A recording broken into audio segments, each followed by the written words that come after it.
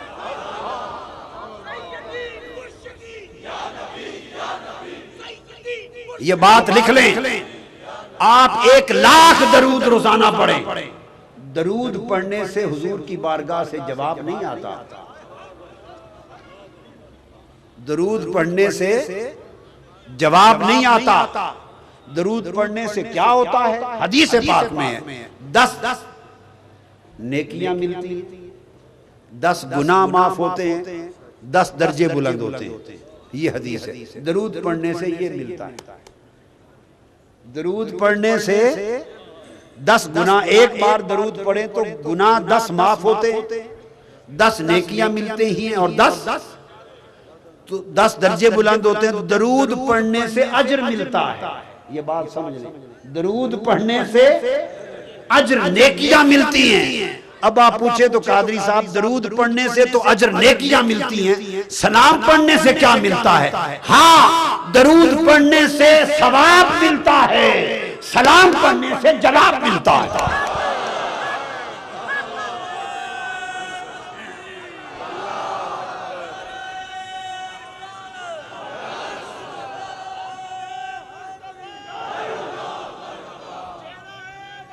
میرا جملہ عمر پر یاد رکھ لینا کہ درود پڑھنے سے ثواب ملتا ہے، سلام پڑھنے سے یار کا جواب ملتا ہے۔ اپنے اپنے سودے کی بات ہے، جو ثواب کا طالب ہے وہ صرف درود پڑھتا پھرے۔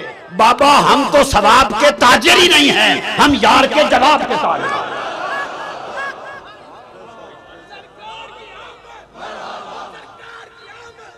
عاشق لوگ ثواب کی تجارت نہیں کیا کرتے۔ حضور داتا گنج بخش علی حجویری لکھتے ہیں اور بابا فرید بیان فرماتے ہیں کہ ایک شخص 70 سال سے ایک پہاڑ کے غار میں عبادت میں بیٹھا تھا، 70 سال سے عبادت میں بیٹھا تھا۔ اللہ پاک نے حضرت موسیٰ علیہ السلام کی طرف وحی بھیجی اور فرمایا میرے پیغمبر اپنے پیغمبر کی طرف وحی بھیجی، فرمایا جا اس کو میری طرف سے پیغام سنا دے کہ تو نے 70 سال ہماری عبادت کی، ہم نے تمہاری عبادت کو قبول نہیں کیا، رد کر دیا۔ یہ حضور داتا گنج بخش علی حجویری نے اور حضور بابا فرید گنج شکر نے، انہوں نے کشف المحجوب میں، انہوں نے اسرار الاولیاء میں بیان کیا۔ پیغمبر گئے، انہوں نے دیکھا ایک بزرگ بابا، پوچھا کہ آپ 70 سال سے عبادت کر رہے ہیں؟ انہوں نے بتایا جی ہاں 70 سال سے عبادت میں مصروف ہیں۔ انہوں نے کہا اللہ کی طرف سے ایک پیغام آیا ہے آپ کے پاس۔ اس کی آنکھوں میں چمک آ گئی، کھڑا ہو گیا، یار کا پیغام آیا ہے مولا کا، کیا پیغام ہے؟ انہوں نے کہا پیغام یہ ہے، بڑے افسوس کا پیغام کہ تمہاری 70 سال کی عبادت اللہ نے رد کر دی، اللہ نے رد کر دی۔ جب یہ خبر سنی تو وہ عاشق تھا، مولوی نہیں تھا، خشک مولوی، فتوہ باز مولوی، ثواب کا تاجر نہیں تھا، یار کے جواب کا طالب تھا۔ جب یہ سنا نا کہ 70 سال کی عبادت رد ہو گئی، وہ خوشی سے ناچنے لگ گیا، وہ خوشی سے ناچنے لگ گیا۔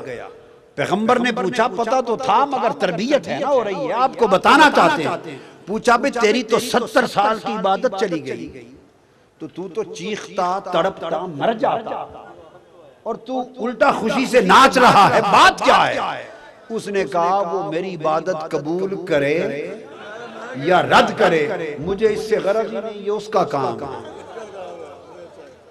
عبادت قبول کرے یا رد کرے مالک کا کام ہے، مجھے اس سے غرض ہی نہیں۔ میں تو ناچتا اس لیے ہوں کہ میری عبادت کام آ گئی۔ اس نے کہا کیسے؟ اس نے کہا 70 سال کی اس نے اگر مقبولوں میں نہ صحیح نا مقبولوں میں اپنے شمار میں لکھ لیا ہے نا میرا نام، کسی نہ کسی کتاب میں لکھا تو ہے نا، اگر قبولوں میں لکھتا تب بھی مرضی۔ اس نے لکھا کہ قبول نہیں کی، اس نے مجھے یاد تو کیا ہے اور پیغام تو بھیجا ہے، جواب تو بھیجا ہے، مجھے تو یار کے جواب پہ رکھتا رہا ہے۔ تو عاشق لوگ ثواب کی تجارت نہیں کرتے. عاشق لوگ سنو، یار کے جواب کی تجارت کرتے ہیں. اگر درود پڑھو گے فقط حکم ہے، اجر ہے، ثواب آتا ہے، مگر عاشق کو وہ مزہ ثواب میں نہیں جو یار کے جواب میں آتا ہے.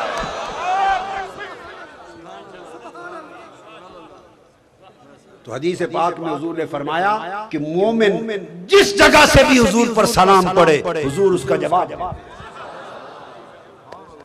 دیتے. حدیث پاک ما من مسلم یسلم علی، کوئی مسلمان کہیں سے بھی مجھ پر سلام پڑھے تو فرمایا میں اس کو جواب دیتا ہوں.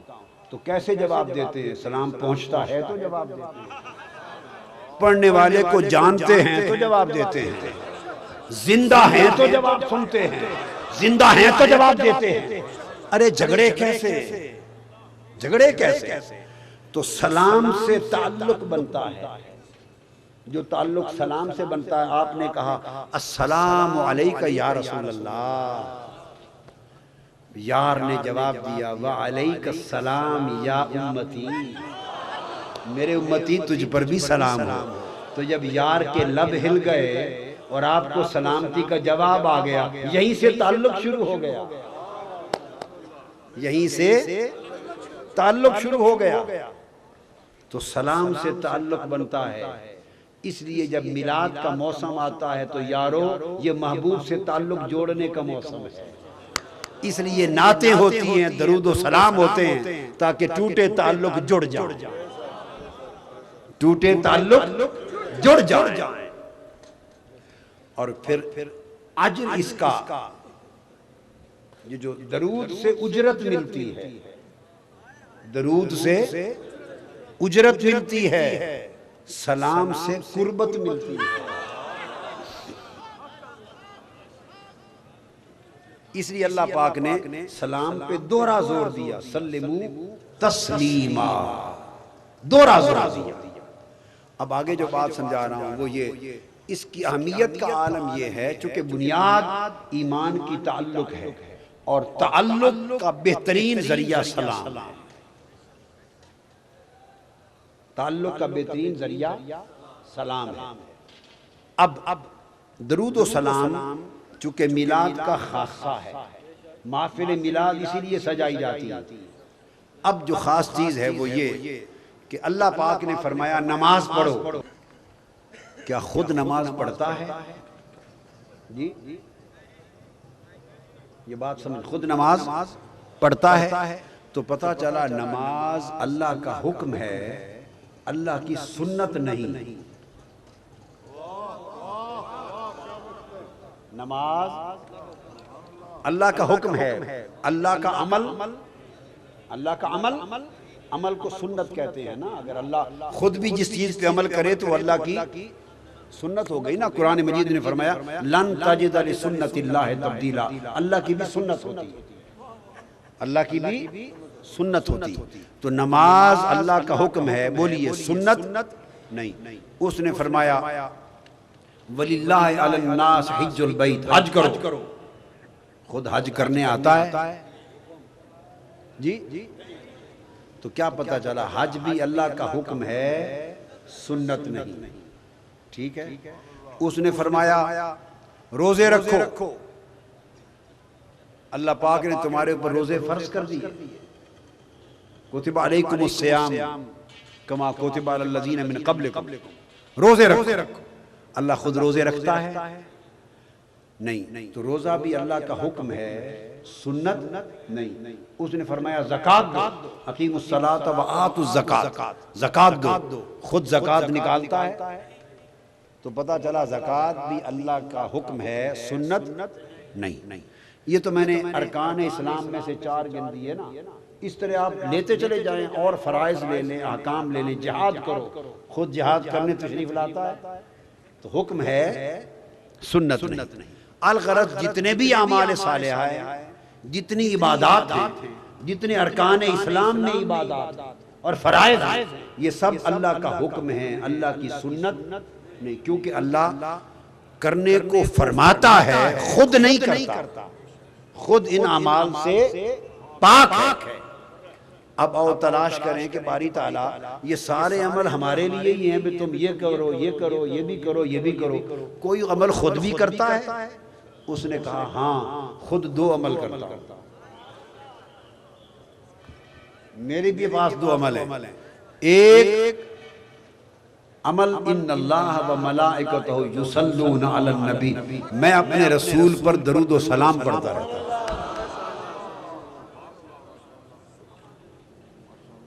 کیا؟ نبی پر درود و سلام پڑھتا ہوں۔ اور باری تعالیٰ کوئی اور عمل فرمایا وَرَفَعْنَا لَكَ ذِكْرَكَ، ہر وقت محبوب کا ذکر کرتا رہتا ہوں اور بلند کرتا رہتا ہوں۔ اللہ کے 2 عمل ہیں، ہر وقت حضور کا ذکر کرنا اور حضور کے ذکر کو بلند کرنا، اور ہر وقت حضور پر درود و سلام پڑھنا۔ اب بتائیے میلاد کی محفل کے مقصد کیا ہیں؟ 2 ہی تو ہیں، ایک حضور کا ذکر، ایک درود و سلام۔ حضور کا ذکر اور درود و سلام۔ اب جو نکتہ سمجھا رہا تھا کہ وہ تمام فرائض، عبادات اور اعمال صالحہ حکم ہیں اللہ کی سنت۔ یہ سنت کس کی ہے؟ حضور علیہ السلام کی، نبی کی سنت۔ نماز کس نے پڑھی؟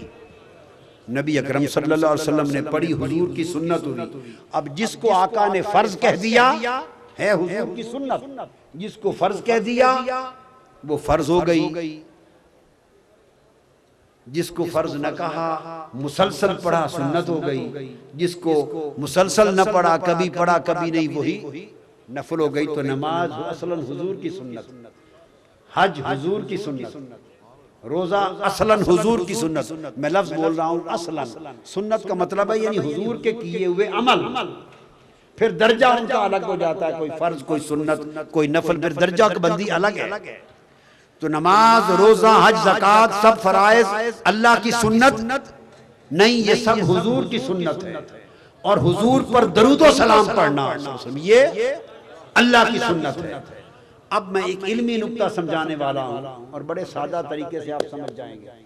یہ سارے اعمال، نماز، روزہ، حج، زکوٰۃ، یہ ہوئے حضور علیہ السلام کی سنت، اور حضور پر درود و سلام اور حضور کا کثرت ذکر، درود و سلام، یہ ہوا اللہ کی سنت۔ تو 2 سنتیں سامنے آ گئیں، اللہ کی سنت درود و سلام، حضور علیہ السلام نبی کی سنت نماز روزہ۔ اب درجہ اللہ کا بلند ہے یا نبی کا؟ بولیے، درجہ کس کا بلند ہے؟ بے شک اللہ کا بلند ہے۔ جو نبی کے درجے کو اللہ سے بلند کہے یا اللہ کے معاذ اللہ برابر بھی کہے، وہ کافر اور مشرک ہو گیا۔ درجہ اللہ کا بلند نبی سے، تو جب نبی سے اللہ کا درجہ بلند ہے تو کس کی سنت کا درجہ بلند ہوگا؟ کس کے عمل کا درجہ بلند ہوگا؟ بولیے نا، اللہ کا درجہ بلند، اللہ کی صفت کا درجہ بلند، اللہ کے نام کا درجہ بلند، اللہ کے فعل کا درجہ بلند، اللہ کے عمل کا درجہ بلند، اللہ کی سنت کا درجہ بلند۔ تو جس طرح اللہ کا درجہ نبی سے بلند ہے، اسی طرح اللہ کی سنت کا درجہ نبی کی سنت سے بلند ہے۔ نماز، روزہ، حج، زکوٰۃ نبی کی سنت ہے، اور مصطفیٰ پر درود و سلام خدا کی سنت ہے۔ لوگوں، نماز، روزہ، حج، زکوٰۃ فرض صحیح، مگر درود و سلام خدا کی سنت ہونے کی نسبت سے ہر عمل سے بلند تر ہے۔ آپ نے درود و سلام پڑھا ہے نا؟ نماز تو نہیں پڑھی؟ بغیر نماز کے درود و سلام قبول ہوا یا نہیں؟ بغیر نماز پڑھے درود و سلام قبول ہے یا نہیں؟ یہ تو قبول ابھی کروا دیا نا میں نے، بیٹھے بیٹھے ثابت کر دیا نا، بغیر نماز کے درود و سلام قبول ہے۔ اب کائنات کا کوئی شخص بغیر درود و سلام کے نماز قبول کرا کے دکھا دے۔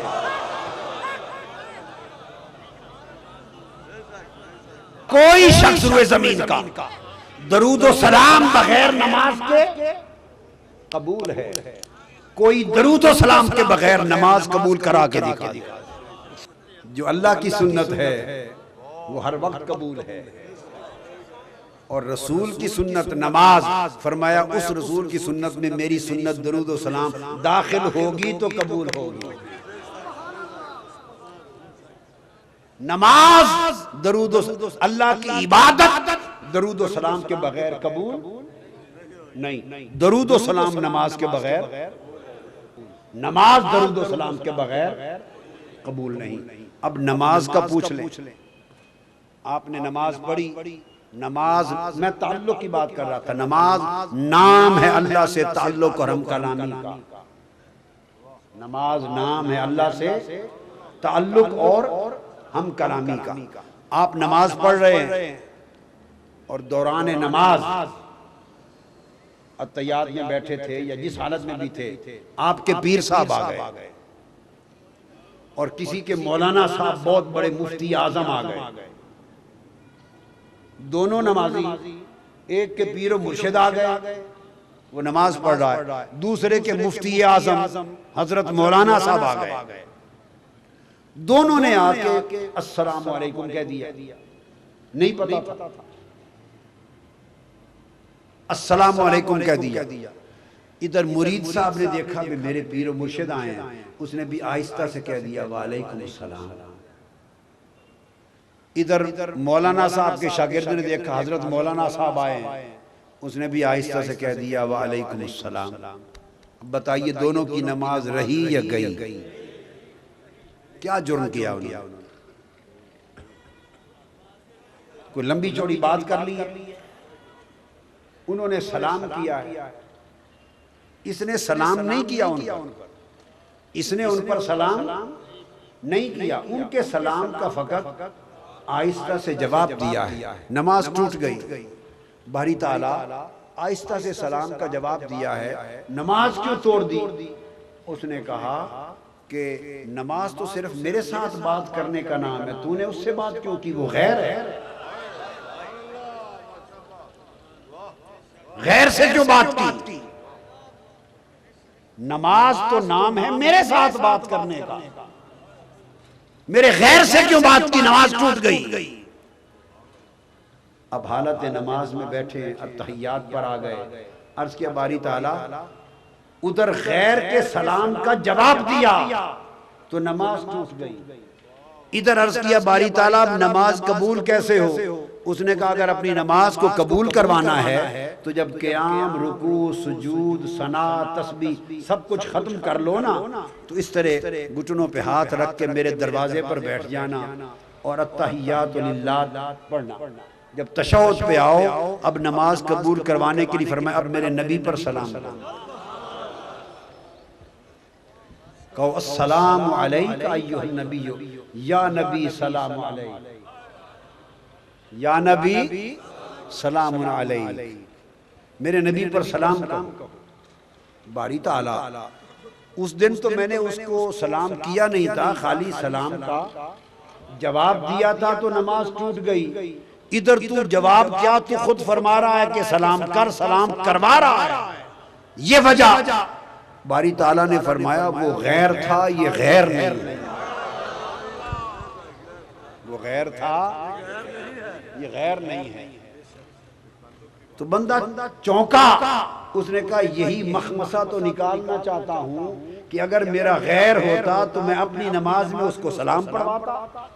ہائے ہائے ہائے ہائے، اگر میرا نبی میرا غیر ہوتا تو اپنی نماز میں اس پر سلام پڑھواتا۔ ارے ہر روز نماز میں میرے نبی پر سلام پڑھنے والوں، اسی نماز کے سلام کا حیا کر لو اور نبی کو غیر سمجھنا چھوڑ دو۔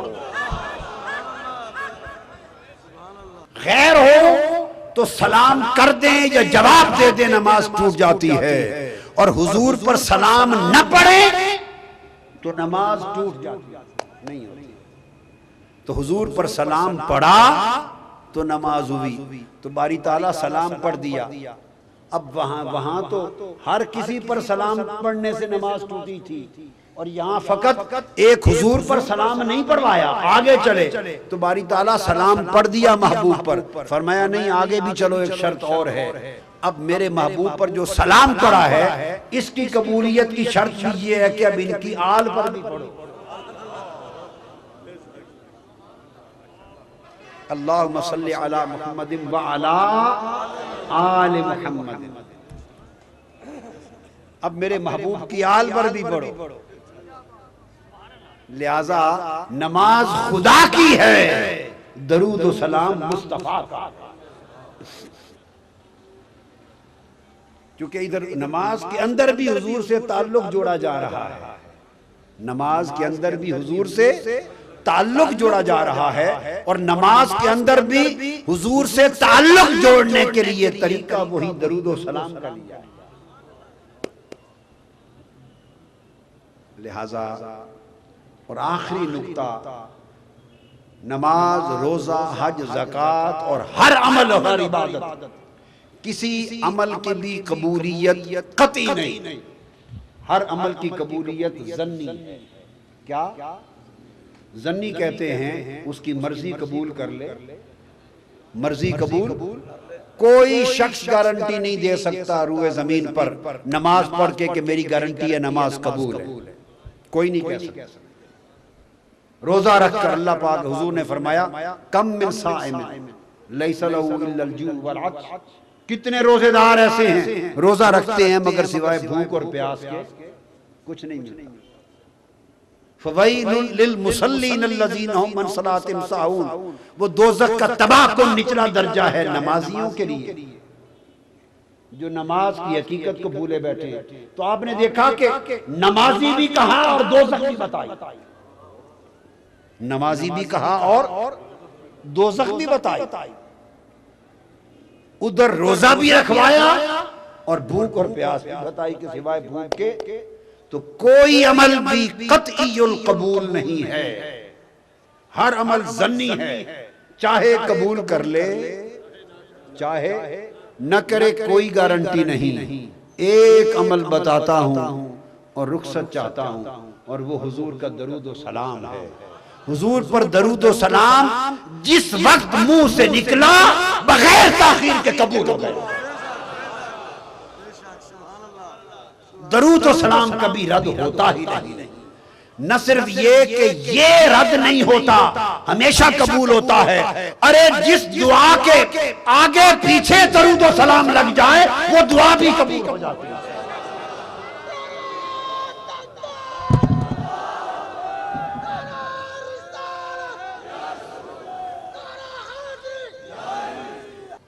اللہ پاک آپ کی اس محفل میلاد کو قبول فرمائے، اور وہ زمین پر محفل میلاد جو ہو رہی ہیں چونکہ حضور کے ذکر اور درود و سلام کے لیے ہو رہی ہیں، یہ قبول ہی قبول ہے. پھر آپ عمرے کے ٹکٹ دیں گے وہ پھر قبول تر ہے. اور حضور کے میلاد کی خوشی میں جو خرچ کر رہے ہیں وہ جمع کرنے سے بہتر اور بہتر تر ہے. اللہ تبارک و تعالی آقا کے میلاد کے صدقے ہمارا تعلق آقا سے جوڑ دے. وما علینا